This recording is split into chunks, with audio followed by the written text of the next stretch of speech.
Jaya Radha Madhava Kunja Bihari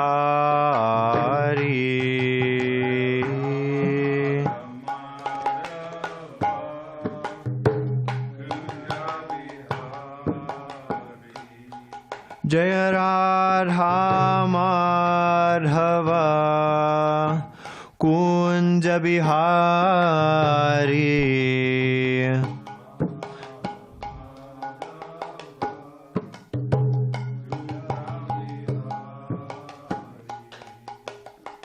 Gopi Jana Vallabha Girivara Dhari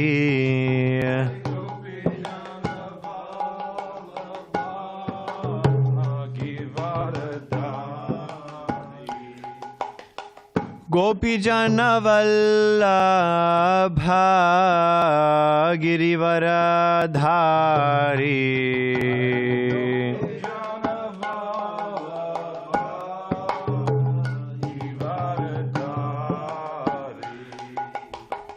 Jashodanandana Vraja Janaranjana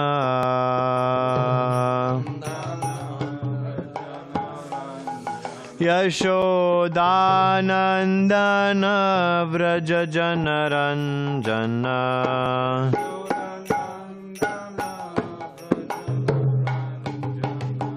Yamunatira Vanachari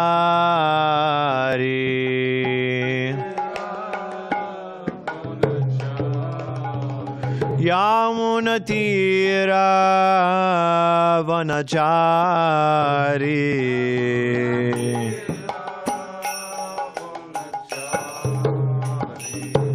Jaya Radha Madhava Kunja Bihari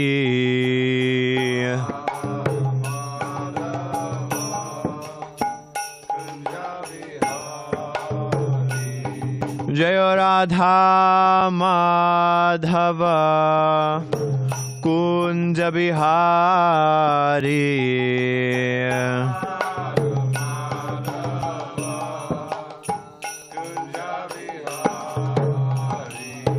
Jaya Gopi Jana Vallabha Girivara Dhari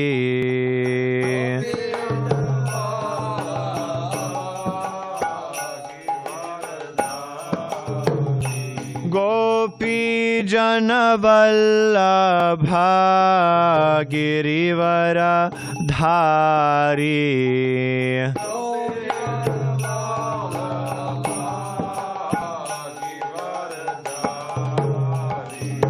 Yashodanandana Vraja Janaranjana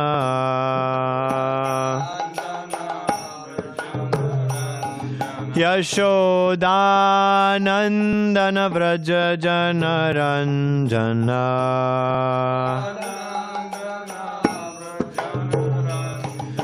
Yamunatira Vanachari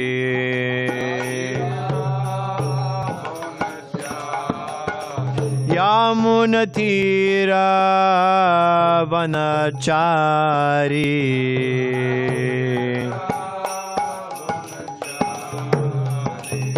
Jaya Radha Madhava Kunja Bihari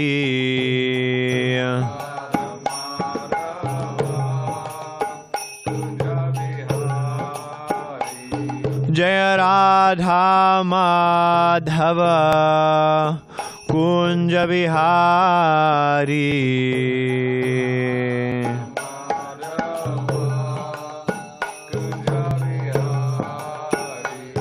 Jaya Radha Madhava Kunja Bihari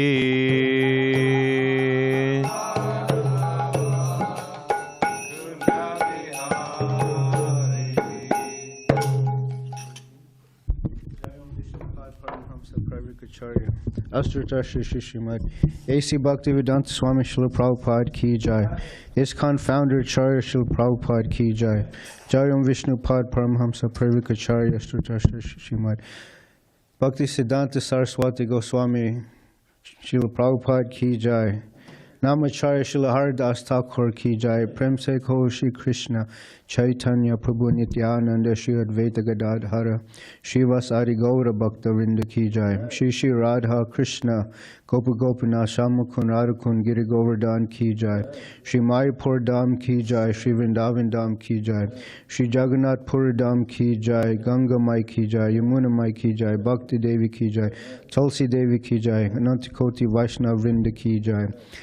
Shri Harinam Sankirtan Ki Jai. Grantaraj Srimad Bhagavatam Ki Jai. Samaveda Bhakta Vrinda Ki Jai. Gaura Premanande. All glories to the assembled devotees. All glories to the assembled devotees. All glories to the assembled devotees. All glories to Shri Guru and Shri Gauranga. All glories to Prabhupada. Narayanam Namaskritya Naram Chaiva Narottamam Devim Saraswatam Vyasam Tato Jayam Irdayat Nasta Praishu Bhadreshu Nityam Bhagavata Sevaya Bhagavat Uttama Shloke Bhaktir Bhavati Naishtaki Om Namo Bhagavate Vasudevaya Om Namo Bhagavate Vasudevaya Om Namo Bhagavate Vasudevaya. So this morning we'll be reading from Srimad Bhagavatam, Canto 7, Chapter 7, Text 47. Karmani Arabate Dehi Dehi Nanatmanu Vartena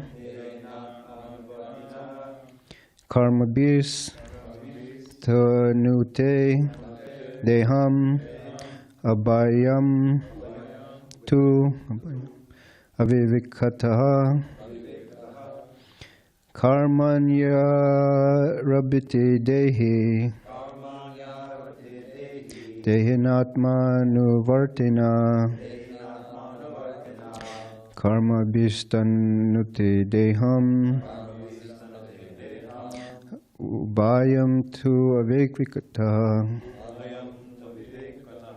Karmanyarabhati Dehi Dehinatmanu Vartina Karma Bhistanuti Deham Ubhayam Tu Avikvikata Karmanyarabhati Dehi Dehinatmana Vartina Karma Bhistanuti Deham Ubhayam Tu Avivikataha.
कर्मण्यर्परते देहि देहेनामात्मानुवर्तिना कर्मभिस्तनुते देहम् उभयं त्वविवेकतः। हरे कृष्ण। कर्मण्यर्परते देहि देहेनात्मानुवर्तिना कर्मभिस्तनुते देहम् उभयं त्वविवेकतः।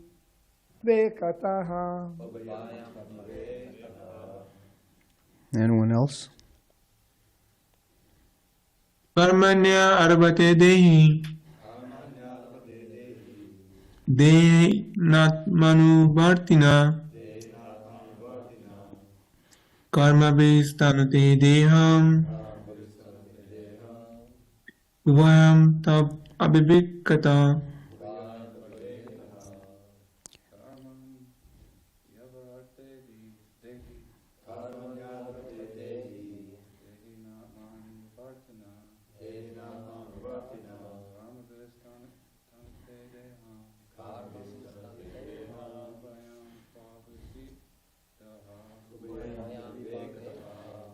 Thank you. Karmani, material fruitive activities. Arabhate begins. Dehi, a living entity who has accepted a particular type of body. Dehena, with that body. Atmanuvartina, which is received according to desire and past activities. Karma bihi, by such material activities. Tanute, he expands. Deham, another body. Ubayam, both of them. Two, indeed. Avivikekataha, due to ignorance. Translation and purport by His Divine Grace. A.C. Bhaktivedanta Swami Srila Prabhupada. The living entity who has received his present body because of his past fruitive activity may end the results of his actions in this life, but this does not mean that he is liberated from bondage to material bodies. The living entity receives one type of body, and by performing actions with that body, he creates another. Thus he transmigrates from one body to another through repeated birth and death because of his gross ignorance. Purport. The living entity's evolution through different types of bodies is conducted automatically by the laws of nature in bodies other than those of human beings. In other words, by the laws of nature, prakriti kriyamanani, the living entity evolves from lower grades of life to the human form. Because of his developed consciousness, however, the human being must understand the constitutional position of the living entity and understand why he must accept a material body. This chance is given to him by nature, but if he nonetheless acts like an animal, what is the benefit of his human life? In this life, one must select the goal of life and act accordingly. Having received instructions from the spiritual master and the Shastra, one must be sufficiently intelligent. In the human form of life, one should not remain foolish and ignorant, but must inquire about his constitutional position. This is called the Tato Brahma Jigyasa. The human psychology gives rise to many questions, which various philosophers have considered and answered with various types of philosophy based upon mental concoction. This is not the way of liberation. The Vedic instructions say, Tad Vigyartam Sagurum Ivabhigachat. To solve the problems of life, one must accept a spiritual master. Tasmad Gurum Prapadyeta Jigyasu Shreya Uttamam. If one is actually serious in inquiring about the solution to material existence, one must approach a bona fide guru. Tadviri pranipatena pariniprashnena sevaya upadeksha Dudikshyanti te jnanam jnanenas tattva darshana. Just try to learn the truth by approaching a spiritual master. Inquire from him submissively and render service unto him. The self-realized soul can impart knowledge unto you because he has seen the truth. Bhagavad Gita 4:34. One must approach a bona fide spiritual master by surrendering himself, pranipatena, and rendering service. An intelligent person must inquire from the spiritual master about the goal of life. A bona fide spiritual master can answer all such questions because he has seen the real truth. Even in ordinary activities, we must consider gain and loss, and then we act. Similarly, an intelligent person must consider the entire process of material existence, and then act intelligently, following the direction of the bona fide spiritual master. Om Jnana Timirandasya Jnananjala Shalakaya Chakshun Militam Yena Tasmai Shri Guruve Namaha Shri Chaitanya Mano Bhishtam Stapitam Yena Bhutale Swayam Rupa Kadamayam Dadati Swapadantikam Vandeham Shri Guru Shri Yuta Parakamalam Shri Gurun Vaishnavamscha Shri Rupam Sagrajatam Sahagana Ragunatam Vitamtam Sajivam Sadvaitam Savadutam Parijana Sahitam Krishna Chaitanya Devam Shri Radha Krishna Padan Sahagana Lalita Shri Vishakan Vitamscha Hey Krishna Karuna Sindhu Dinabandho Jagatpati Gopisha Gopika Kanta Radha Kanta Namaste Tapta Kanchana Gaurangi Radhe Vrindavaneshwari Vrishabhanu Sutta Devi Pranamami Hare Priya Vancha Kalpa Tarubhyascha Kripa Sundibhyevacha Patitanam Pavanebhyo Vaishnavyo Namo Namah Jai Shri Krishna Chaitanya Prabhu Nityananda Shri Advaita Gadadhara Shiva Sari Gaura Bhakta Vrinda Hare Krishna Krishna Krishna Hare Hare Hare Rama Rama Rama Hare Hare. Hare Krishna and good morning. We'd like to welcome Sureshwar Prabhu back. We missed his association and his wonderful contagious laughter. His laugh. So this poor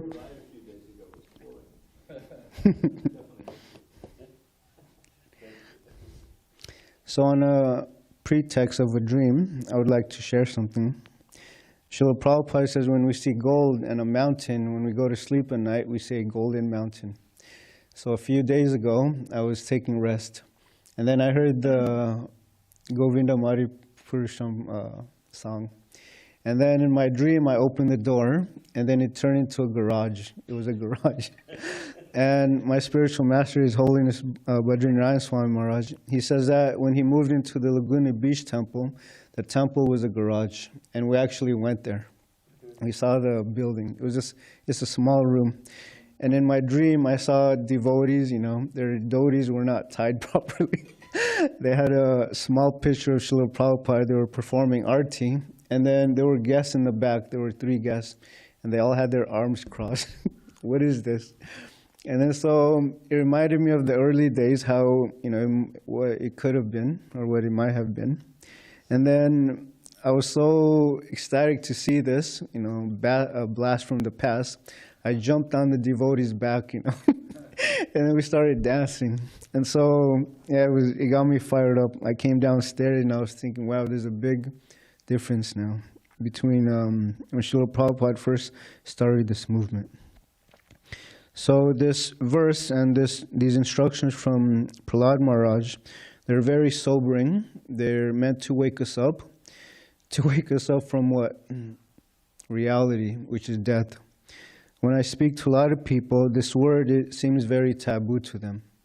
I was speaking to some successful Japanese businessmen in Balboa Park. And, they were kind of taunting me, Oh, we're very successful. You're just, begging monk. So I called them over, and then I asked them about death. I said, even if you make billions of dollars, how much can you bring with you in your next life? And the younger one, he stood still, He needed time to process this. And then the elder ones, they pulled him. They said, we got to go. So they didn't want to hear this, because for materialists, death is very fearful. Death is very scary. they understand that they will lose everything.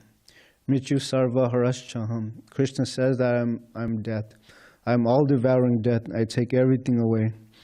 But for a devotee, they see death as Krishna. And the example that's given is a cat that is holding a mouse. How does the mouse feel? Frightened, scared. But the same mouth, but instead of a rat, is a kitten, its mother. How does it feel? Protected. So similarly, materialistic people that don't understand Krishna, they see death as very fearful, something very frightening. But for the devotee, just one more step closer towards Krishna. And a few things came to mind about this verse. The first one is the value of the human form of life. The human form of life can break this cycle of samsara, the cycle of repeated birth and death. And His Holiness Bhakti Sundar Goswami, when he was giving class, he was saying how people, they don't understand this reincarnation is very dangerous. And they have this, oh, maybe I'll get lucky type of mood, Maybe I'll be born in a good family. And then when you talk to them how you can actually devolve back down to animal species, they also see that as a good opportunity. Good opportunity. Why worry about responsibilities? Why worry about marriage? Why worry about... And Srila Prabhupada, he would make the point that a hog, it mates with anyone. It doesn't discriminate whether it's its mother, sister, daughter. It indulges in sex life with whoever it wants.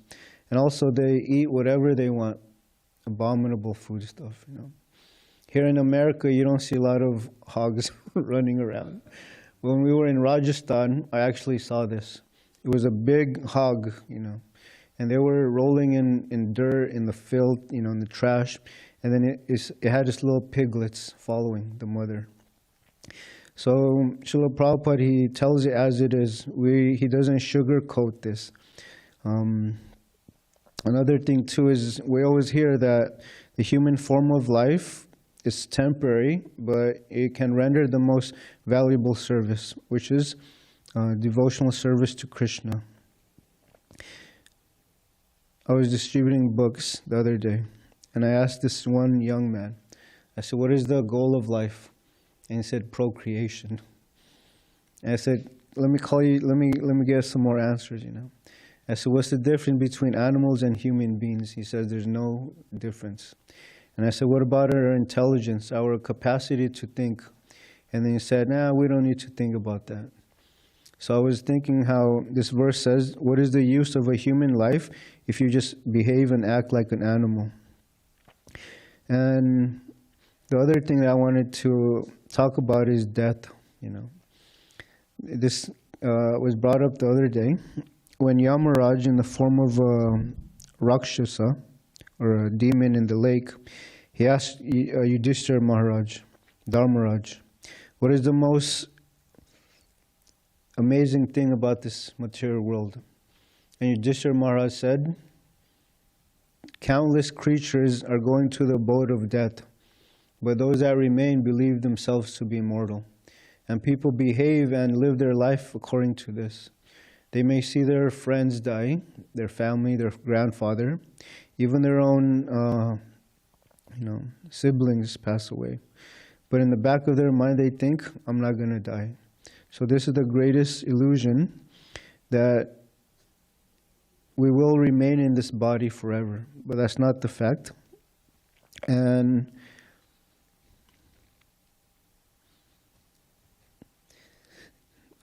His Holiness Bhakti Tirtha Maharaj, during his last years, he was diagnosed with cancer.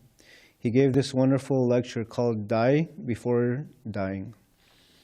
And he was emphasizing that death is designed in such a way where we leave all the temporary, secondary, relative things behind. And then death is also designed in where we can see the permanent, we can remain focused on our goal. And he also mentioned how a lot of people, they focus on the secondary things. my money, my wealth, my family, this and that. But we have to we depart from all these things at the time of death. And Maharaj, he was also mentioning how a devotee, he may perform activities in this world, but he doesn't lose sight of what the goal is, to go back home, back to Godhead. And the Srimad Bhagavatam and the Bhagavad Gita, it teaches the art of living as well as the art of dying, how to live in this world. Not only that, but how to leave this world. A lot of people in books, they ask me, what do you think about death? So I go to the 14th chapter of the Bhagavad Gita. And then Krishna tells Arjuna that when one dies in the mode of goodness, he attains the pure higher planets of the great sages. When one dies in the mode of passion, he takes birth among those in fruitive activities. He comes back to this material world. And then when one dies in the mode of ignorance, he takes birth in the animal kingdom. And when people read this last part, they take birth in the animal kingdom, they think, whoa, this is too much, And I tell them, well, this is the fact, you can't change it. And I tell them, even if you don't believe in it, it's still gonna act. And then they they become a little interested. And then I show them this book, Coming Back, The Science of Reincarnation. It's such an amazing book. When I read it, my hairs actually stood on end, and it gave different examples of how people can remember, their names, where they used to live. And when they actually go to these address, they find out it's true. And Bhakti Sundar Goswami, he was also saying how there was miners, they said, oh, this was my name, like that. And they went to that coal mine, they actually found that it's true. There was a picture of all at the names, and they said, yeah, that used to be me. But we are so, Srila Prabhupada, he would say that we are so dumb-minded that we don't see the danger of taking birth again. It's actually pretty scary if you know that you're going to come back. And you may not be awarded a good position or a good condition in your next life. And my mother, she always taught me, don't make fun of those that have disabilities, So I always thought about that. I said, why should we not make fun of them, This is our only life.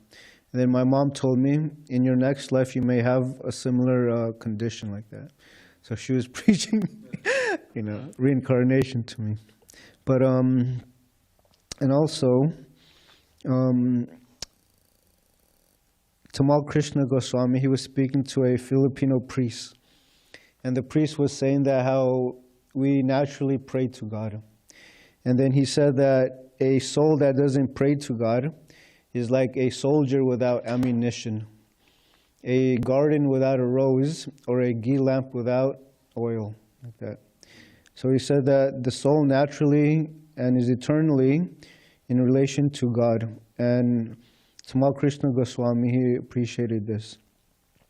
And when we pray to Krishna, what are we praying for, Krishna says there's 4 types of people that come to him.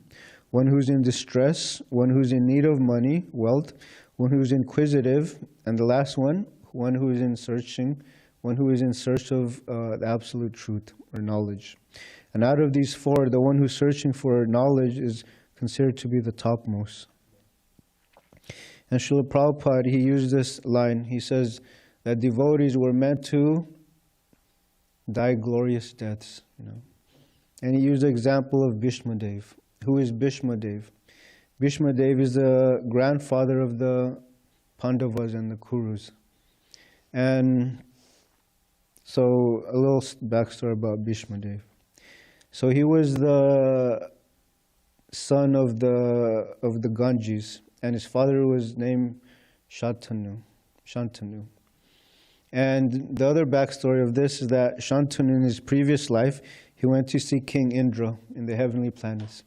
And when he saw Ganga, the goddess, they had this glance with each other. And the demigods saw that, so they cursed him. They said, you take birth in earth, like that. And then when they met each other, he wanted to marry Ganga. And then Ganga said, I will only marry you if you fulfill one condition. Whatever I do, you cannot question my actions. So he gave birth to 7 sons. And then Ganga, she drowned all of them. And then the 8th son, he couldn't take it. He said, what are you doing? Are you a demon? Why are you drowning our kids? And then he said, you broke your the contract. And then she explained that the 7 sons were actually the Vasus. And then they were cursed also to die on earth. So when she drowned them, she actually, you can say, fast forward their curse. And then the 8th son was Bhishmadev, but his name was Devavrata. And then so Ganga said, I'll take him until he's 16. He's going to get trained up in education, things like that. So 16 years passed, and she came back with Devavrata. And since Ganga, she left King Shantanu, he wanted to marry again. So he was riding his horse, and then he saw this lady on a boat. She was the daughter of a fisherman. Her name was Satyavati. And it says that she was born out of a fish, so she actually had a foul-smelling smell when she was born. And then there was a sage, I forgot the sage, but he gave her the benediction that she's going to always smell nice. So this fragrance attracted the king. And then the king wanted to marry her. But Satyavati, her father, didn't allow it. He said, only one condition is if my daughter's son becomes the king, on the throne. So this created a dilemma in the king. And he didn't want to tell Devavrata. And then Devavrata asked, Father, there's something bothering you.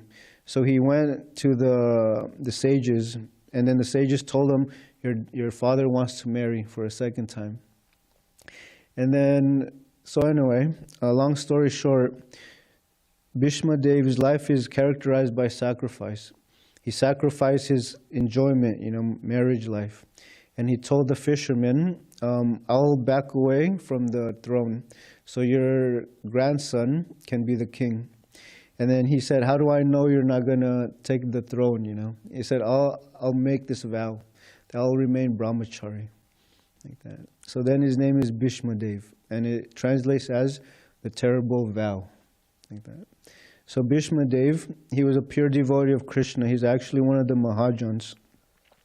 And when he died, he gave wonderful instructions to Yudhishthira Maharaj, how to run the kingdom, things like that. Not only that, but when he was dying, he saw the beautiful face of Krishna. That's the perfection of life, to remember Krishna at all times. Manmana bhavad mad bhakto madhyaji mam namaskuro mami vashyasi satyamte pati jane priyosame. That we should always think of Krishna, be his devotee, worship him, offer our homage. Not only that, but to give one's life. And then Krishna promises that you will come to me because you're very dear to me. And it's interesting too because Srila Prabhupada, when he went to Bangkok, he said a statement. He said the people here are too poor to take up Krishna consciousness. And then the devotee explained that Srila Prabhupada meant that the people are too occupied with developing economically, If you're too poor, you don't have time to think about God, Krishna, And if you're suffering too much, you don't have that opportunity. And also, but what I love about Krishna consciousness is that anyone can take up to it if they're willing to. Even, what's that word? Patram pushpam pulam toyam. If one offers Krishna a little leaf, water, fruit, water, I said that, then Krishna will accept. Huh? Flowers, yeah. And then Krishna will accept. And then Srila Prabhupada says, anywhere in the world you can find these items. You don't need to be rich, So even these people from Bangkok, in their condition, if they can take up to Krishna consciousness, they can live very nicely. Okay. So, say a few things here. So we should utilize this human form of life to understand what is the actual goal, to go back home, back to Godhead. It's not to eradicate our bad karma, because then we're still building up karma from this life. So Prabhupada says,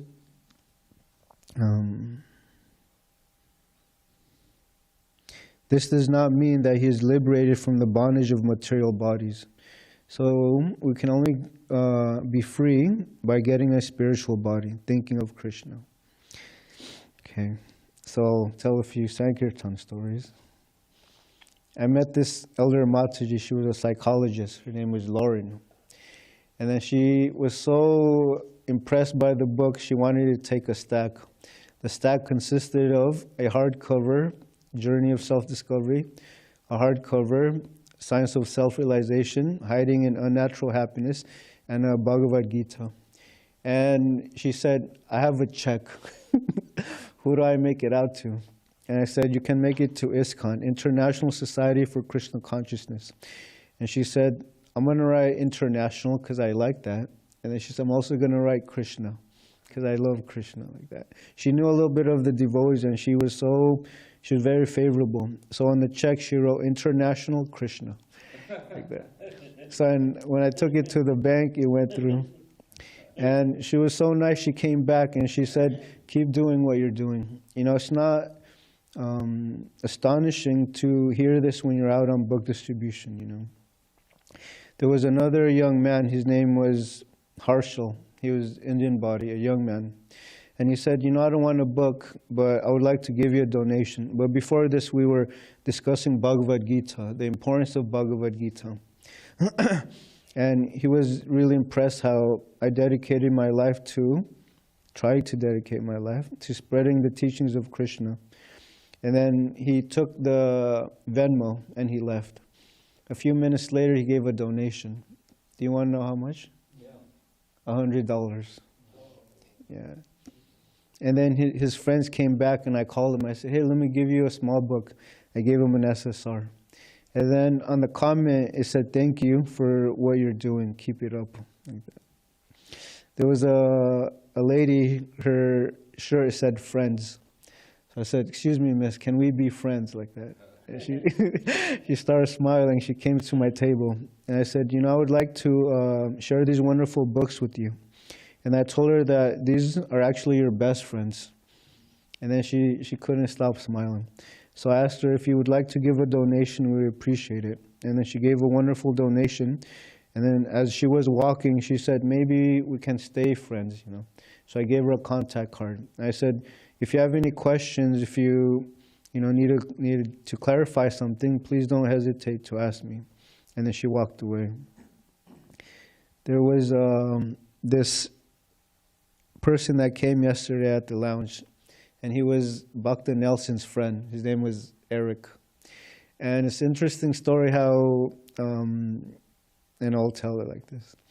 So a few years ago, he got a book, and then he contacted Nelson after, I forgot how many years they haven't spoken, And then so Bhakti Nelson was explaining what he's been up to, coming to the temple, trying to be Krishna conscious. And then he explained how there's a book that changed his life, The Science of Self-Realization. And then Eric, he said, no way. So he took out the book that he had for, I think he said 20 years. 20 years. And then he took a picture and he sent it to Nelson. Nelson, that's the book. So he came, Nelson invited Eric, and then they were here yesterday. And then Bhakti Nelson gave him also Bhagavad Gita and a few other books, And I was thinking how amazing, the stories, how devotees come to the movement, And so the Science of Self-Realization, to me, it's a very special book, because that's the first book that I read here. The very first book, And Srila Prabhupada, he says, Krishna consciousness is a science. It's not sentiment, it's not speculation, but you apply it in life, and then you can see. There was this elderly couple. They said this famous mantra, we don't have time. So I said, let me talk to you. And then they actually came to my table, and I said, it's actually not a matter of time, but it's a matter of priority. And I was speaking to them very gravely, the importance of meditation, the importance of thinking ahead in life. And I asked them, how old are you? And they said they were in their 80s. And I said, is tomorrow guaranteed? And this question really, I guess it really bothered them, that they stayed and they were listening to me. So I gave them the Srimad Bhagavatam. And they said, can you explain what this book is about? So I explained that it's about this great king. He was cursed to die in 7 days. And I said, this book teaches us how to leave this world properly. What should one think of at the time of death? And then from that moment, I got their attention. And then I was asking for a donation. And then the wife, she said, honey, give me my phone. And then she showed the husband. She said, is this okay? And then he said, yeah, give him $25 more like that. It turned out to be $75, From this little interaction, we turned the minds of the people. And then there was this black American body. I would see him pass by with this kid, And he said he's starting to learn, Eastern philosophy, Hinduism. And then I told him, according to Vedic standards, Americans are low class. He said, what? And then I said, yeah, we may have airplanes, big buildings, this and that.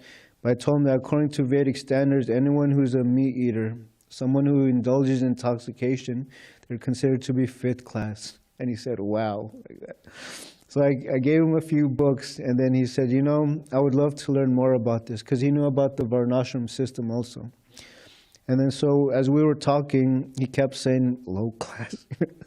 And I said, yes, America is a very powerful country, but our standards of living is very low.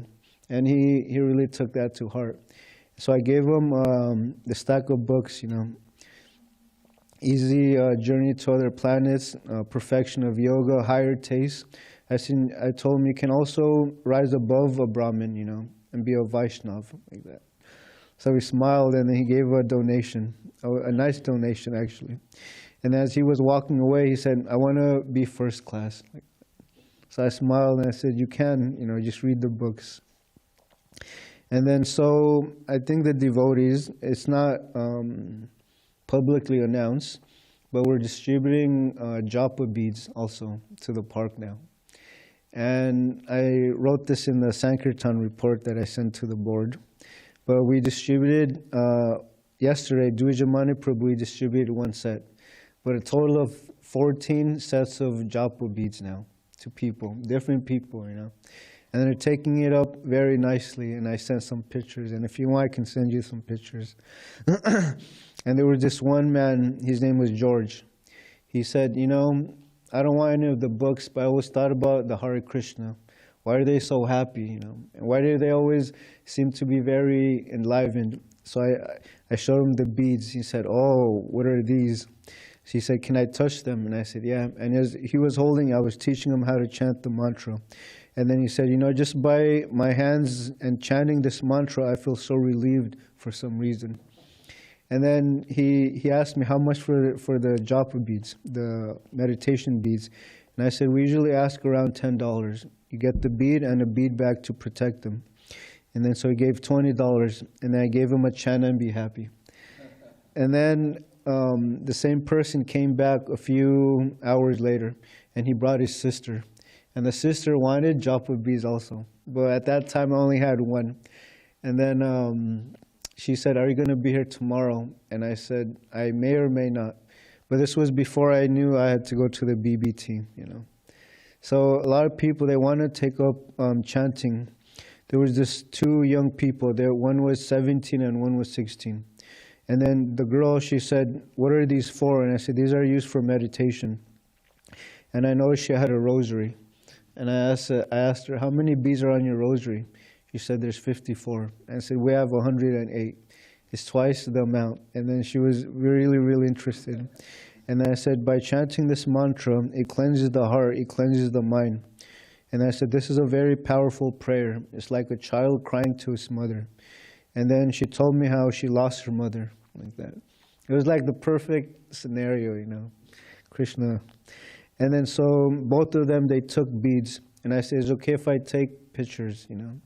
And they were holding their beads and they were just smiling, you know, from one ear to another, like that. So we should always remember that the glorious sacrifice that Srila Prabhupada has made, giving us this movement, this Krishna ISKCON. And I'll end by reading this song by His Holiness Jayapataka Maharaj. And he asked these nice questions, you know. It's called Yadi Prabhupada Na Hoito. Have you guys heard of this? Yeah. Yeah. So I'm going to read the translation. It says, if Srila Prabhupada had not come, what would have happened? How could we have passed our lives? Who else would have distributed the unlimited mercy of Lord Chaitanya and Lord Gauranga all over the world? And then the second line, which other compassionate person would have endeavored to deliver the miscreants, sinful, impersonalistic, and voidistic people in the West? Who else would have come to distribute Harinam to them? Who else would have come forward to transform them into civilized beings? Who else would have taught them how to worship the deity form of Lord Hari day and night with Arti Kirtan, and how to conduct the Rath Yatra and other grand festivals? Bhagavad Gita, Srimad Bhagavatam, and Chaitanya Charitamrita contain the essence of the nectarian mellows of love of Godhead. Who else would have explained these scriptures so clearly and beautifully? Who else would have tolerated all difficulties and distributed Harinam with a pleasant heart? Who would have given us the dhams such as Mayapur, Vrindavan, and Jagannath Puri? The teachings of Sri Chaitanya Mahaprabhu constitute the greatest and most auspicious treasure. Who else would have engaged us in constantly chanting and preaching it? Shri Shri Nitai Gaura are desired trees of love of Godhead. Desiring a drop of their mercy, Jayapataka's heart incessantly takes shelter of your divine grace. Okay, that's my class. Are there any questions? One comment. Yes. The science of self-realization. You know, sometimes we don't think about it this way, but I was involved in the production of that book. Peripherally, I helped with the captions. But the one who really, you know, the essence of that book, as you may know, is you take, you know, the articles that were published in Back to Godhead, for the most part. There were some other things too, with correspondence and things. But that's the gist of it. And that was the last book that was sent to the printer before Prabhupada disappeared. So that's 77. So Back to Godhead was a monthly. 12 issues a year, so it's almost like 10 years or more. And so there were a lot of articles to choose from. And Jai Das Brahmachari at the time, he's the one who chose those articles and arranged that book with the topics and everything in that way. So we should always, you know, give him credit for, you know, putting that together. And it's, as you have found out, and we all have, it's such an essential book, you know, a wonderful introductory book for people. But he really engineered that book, and you know, of course it's Prabhupada's book, but it's good to remember those.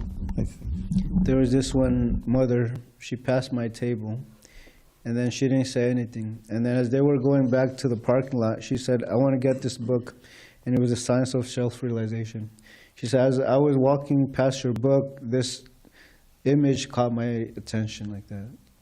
So she wanted to know more, and she ended up getting that hardcover stack, you know. She gave $50 for it, like that. Yes, Bhakti Chan. Hare Krishna, thank you for the great lecture. So, people are attracted to Krishna consciousness for various reasons. Can you talk a little bit about the austere reasons why you are attracted to Krishna consciousness? You know, growing up in the West, you break the 4 regs before even turning 13, probably, you know. Even younger than that. And I wanted to really find some practice that I wanted to clean up my act, you know. And Srila Prabhupada says purification. And by performing these 4 regulative principles and of course chanting, I find that it actually works, you know. How can you be peaceful? How can you practice compassion and mercy if you're still eating meat? How can you be sober-minded if you're indulging in intoxication? You know, how do you claim to be happy if you're going to the casinos? You know, betting on sports, things like that. And lastly, how can you be a spiritual person if you're indulging in illicit activities? You know, with women like that. So actually, I was practicing these before Krishna consciousness. And then when my cousin told me these, I was so amazed, you know. My cousin, the one that introduced me to Krishna consciousness. And my eyes lit up. I said, I'm already practicing this, you know, like that. And yeah, I think these 4 regulative principles, there was a book, I forgot the author, which said the 4 regulative principles of freedom. A lot of people, they think it's an austerity, but it's actually not. The example is if a doctor prohibits you from taking liquor or poison, are you gonna get mad at the doctor? You know, no. So these regulative principles, they're actually meant to increase our, you can say, determination without being deviated. So I hope I answered that question. Anyone else? Hare Krishna Govardhan Prabhu, I'm from online. Hare Krishna Prabhu, Govardhana. I want to ask you, Hare Krishna. Prabhu, from your interactions distributing books, have you seen a pattern which attracts people, like the things you say or whatever? Mm-hmm. Is there a pattern? Well, Balaram Prabhu, he mentioned this. Navina Nirad Prabhu, when he came to give a seminar, the people look at the book and then they look at the book distributor. They look at the book, you know, and if you look very morose, sad, you know, you don't want to be there, they're not going to take the book. But if you're enthusiastic, you know, very lively, and you present the books nicely, and a lot of people, they're looking for change. They need something, you know, out of their ordinary, boring lives. But the pattern that I see is that, you know, if you Vijay Prabhu's formula is that you have to chant your rounds before you go out, you know, and you read before you go out, things like that. So these are preliminary steps, you know. So when you have good sadhana and the people, they're not stupid, they can see that, you know. Is this person just trying to sell me a book, or is he really trying to help me? And so if you present the books nicely, and if your interaction is genuine, and then they can see that. But we should never discriminate, you know, whether they're young or old or black or Christian. There was a Christian Mataji the other day, and she really appreciated how we talk to people, you know, nicely, kindly. Not only that, but we're not shoving, you know, you're going to go to hell for this, you know. But she said, I needed to get away from the church. And she said, my friends, they preach like this. And she said, I was very turned off. So she even wanted to get away from these type of people. So we should always have a friendly attitude. And Vaisheshekha Maharaj, he says, always leave with a good impression. Whether they take a book or not, it doesn't matter. We want them to have a good interaction with the devotees. And a good example of this is His Grace Yamunapati Prabhu. He's so nice, you know. Even when anyway, I don't want to embarrass him. But even just speaking to him, you just want to get the book from him, you know. Whatever he's handing, I want to take it, you know. So there's no really pattern. We should just approach anyone and everyone, you know, all the Jagais and Madhais. Yeah. Does that answer your question, Gaura Keshava Prabhu? Yes, thank you so much, Prabhu. Govardhan Prabhu, nice class. Hare Krishna. Hare Krishna. One final comment, 10 seconds. Yes, Prabhu. Regular principles of freedom. That's from a verse, Bhagavad Gita verse, text 264. And that verse is the antidote to Dhyayado Vijayam Pungsa, the degradation which everyone is going through. You're meditating on the object of sense, getting attached, getting angry, losing your intelligence. So that's the essential, and they picked out from that the verse, the important verse, which is right here. A person free from all attachment and aversion and able to control his senses through regulative principles of freedom can obtain the complete mercy of the Lord. And of course that phrase is so famous, so he said, okay, that's the principles we follow, regulative principles of freedom. Thank you, Dravida Prabhu, for the clarification. Granturaj Srimad Bhagavatam ki jai. Srila Prabhupada ki jai.